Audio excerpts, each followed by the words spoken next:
Hi guys, welcome back. It's UK here. A couple of days ago, Sam OG did a couple of videos, his virtues and vices of role-playing, which I thought were a couple of really good vids, a couple of interesting topics he raised on there. So this is my response. Rather than do two separate ones, I just kind of lumped them together, so I hope that's alright. I'm going to deal with the virtues first. These are the things I think that everybody should have. These are my top 5 good traits, and in no particular order. The first one is adaptability. GMs especially, just because you've got a scenario or an adventure path campaign, whatever, that follows blah blah blah blah blah, A to B to C and so on, doesn't mean you can't let the players dictate. Let the players, whatever they want to do, let them do it. But a good GM will then let them do it and then steer them back on where you want them to be. Adapting to what your players do is, I think, a very key skill for any GM. But it doesn't even have to be just something like that. I mentioned in another video, I'm sure I must have mentioned this, but something that is fairly, should be obvious, but didn't occur to me until a few years ago when the GM whose game, RuneQuest game, I was playing in did it, which was basically whatever the scenario was. If the players came up with something better, he went with what they did. He let them lead it. And I had the same situation. I had a Cthulhu game that was all set up, there was beasties and everything, and the players got into their heads that it was actually a attempt by this deceased lord's son to make him out to be mad, have him commit suicide, then he could inherit the estate and all the wealth. Nothing whatsoever to do with the mythos. And I just went, that actually is a far better plot than the scenario had. I'll take that, and you just run with it. That adaptability for a GM, I think, is a key virtue, a key skill. And you can do the same thing for players. Just because your character is built a certain way, just because you want a certain thing out of the game, you have to also be adaptable to what the GM wants. Because there's this horrible catch-22 that people often spout on the internet, which is, without players, the GM doesn't have a game. But likewise, without the GM, the players don't have a game. So try and interweave your adaptability, and that's a good skill that on both sides of the screen people should have. Virtue number 2 is commitment. Now, I swear by this. I'm sorry, I will probably annoy people with this, but if you're going to play in a role-playing game, if you're going to be part of a continuous thing, you turn up every week, or fortnight, or whenever your game is. Don't give us some, BS that I've got a job, I've got kids and a family, I've got this. If you want to play, you will make that time. And this is on both sides of the screen again. You will make the time if you want to play. If you don't want to play, then don't join up. Because the GM especially puts time, money, effort, blood, sweat, tears, everything into running that game, and hopefully the players do something, their sort of equivalent back. So if you're just going to go, yeah, I'll play, and then the wife doesn't want me out tonight, well, you're not making the commitment. Make something else. Make another night for the missus, make another night for the girlfriend. Stay late at work another day to get your stuff done. Make sure that you have that gaming night. You turn up. Obviously there are things. There are emergencies that crop up. There are situations, health issues. Then fine, but in general, you should be committed to that game. Both sides of the screen. And people that are, big thumbs up. Organisation is my number 3 for virtues. For the GM, they need to have their notes. Even if they just write notes rather than write out everything, make sure you've got that. Make sure you know the rules for whatever you're doing for that session. If you're suddenly going to have them thrust into the middle of a hurricane for whatever reason, make sure you know how that affects combat and spells and seal checks. Make sure you've got the relevant stats for the monsters you're going to use. I can understand flipping through the book and what have you, but make sure you've got what you need. My players will probably raise their hands and go, but you sometimes forget. Yeah, I am forgetful. Live with it. Likewise, players, bring your rule book. Make sure if you keep the character sheet, make sure you bring your character sheet. Bring pencils. Bring dice. If you're using something from the source book, then you better bring your source book. Otherwise, organisation. Number 4 is communication. And I don't mean just in game, between characters, but outside of the game. Let the GM know what works and what doesn't work. Say thank you. Likewise, the GM needs to talk to the players. If they want something, they know. I often ask my guys, is there something you like to do? Is there something you would like in the next update? Whatever. Well, don't just give me whatever. Tell me what you want. I may not necessarily be able to take it exactly as you want, but I can take the idea and run with it. Communication is key in everything, and role-playing games are no exception. Good communication. Number 5, and I call this, remember, it's just a game. Because this is something that bugs me when people kind of screw around with this. People have different ways of playing. They like different things. And if you get different styles within a group, then you're heading for trouble. It's just a game.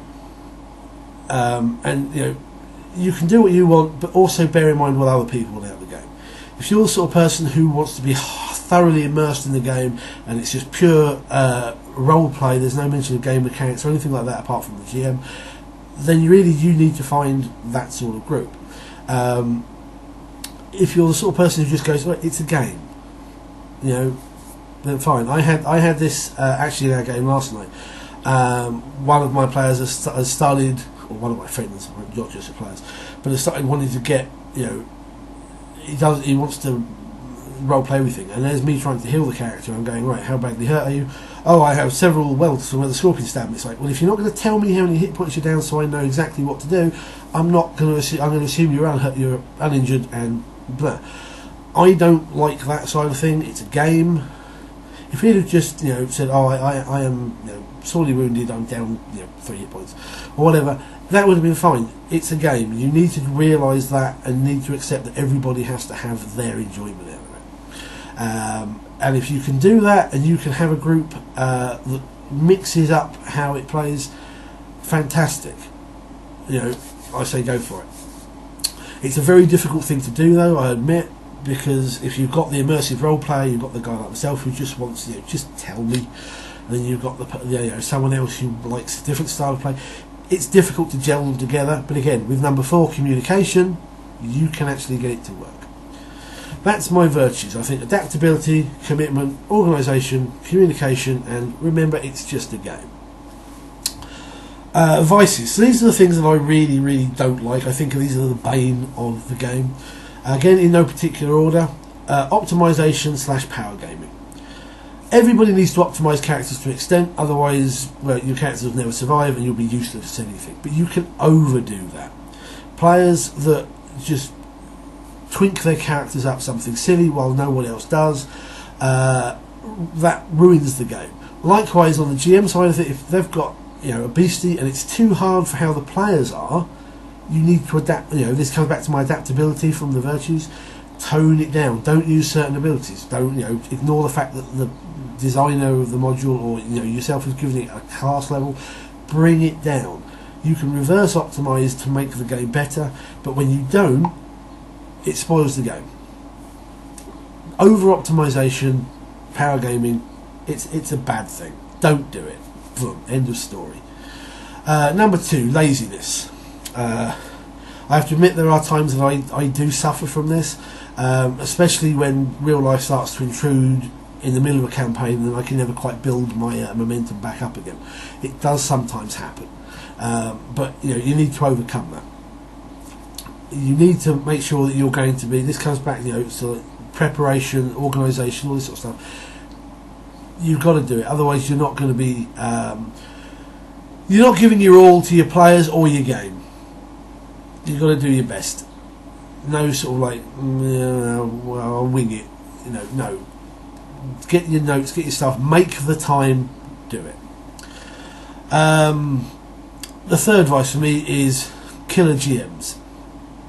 I have known a couple of these, and you do hear the horror stories here and there from other gamers.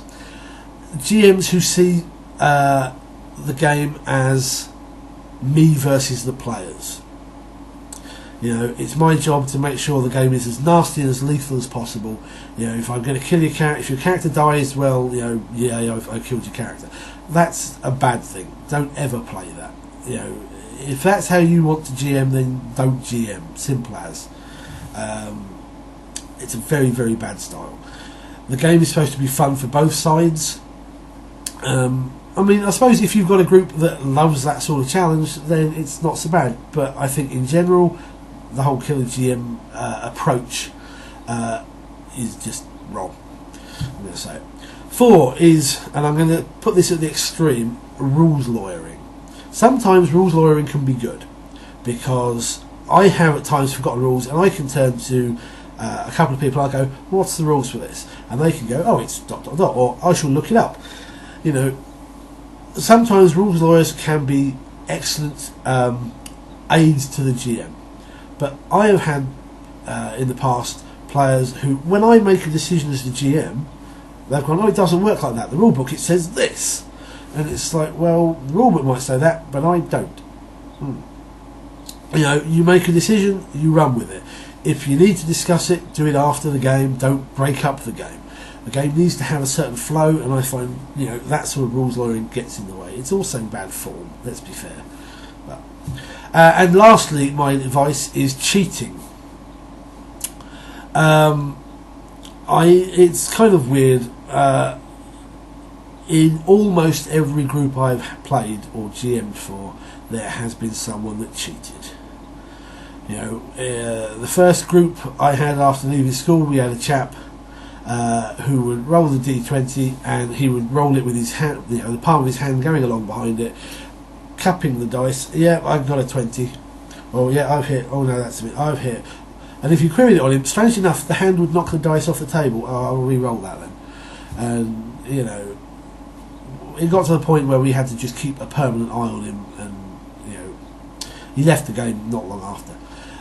You know, we've got a guy at the moment who I won't say that he cheats, but let's just say he sometimes seems to get numbers he shouldn't do off the dice. You know, insists he's not, but we have to keep an eye on him. You know, what's the point? Is the thing here? Yes, you don't want. You don't want your character to die, or as a GM, you don't want. You know, the dice have just come up, and and in your head you've just gone, "Oh shit, that character's just bitten the bullet." Tough. Roll the dice fall where they may. You know, don't cheat on either side of the screen. It's not big, it's not clever. It spoils the game. You know, there needs to be risk. There needs to be the chance of character death. There needs to be a chance that you're going to fluff it up, get captured. You know, say the wrong things to the king, whatever. You know, don't cheat. It's, you know, it's not good. It spoils the game. So that's my virtues and vices. They're a bit different to what Sam G came up with. I think he was looking at a more, I don't know what to say, sort of like game-centric sort of thing, whereas I tend to look at it as the group-centric. But, you know, that's my thoughts and what I would say are my top virtues and vices for role-playing games. Thank you to Sam G for a good topic, and I look forward to seeing what everyone else thinks, both on his comments and when you want to phone down here. So until next time, take care and good gaming.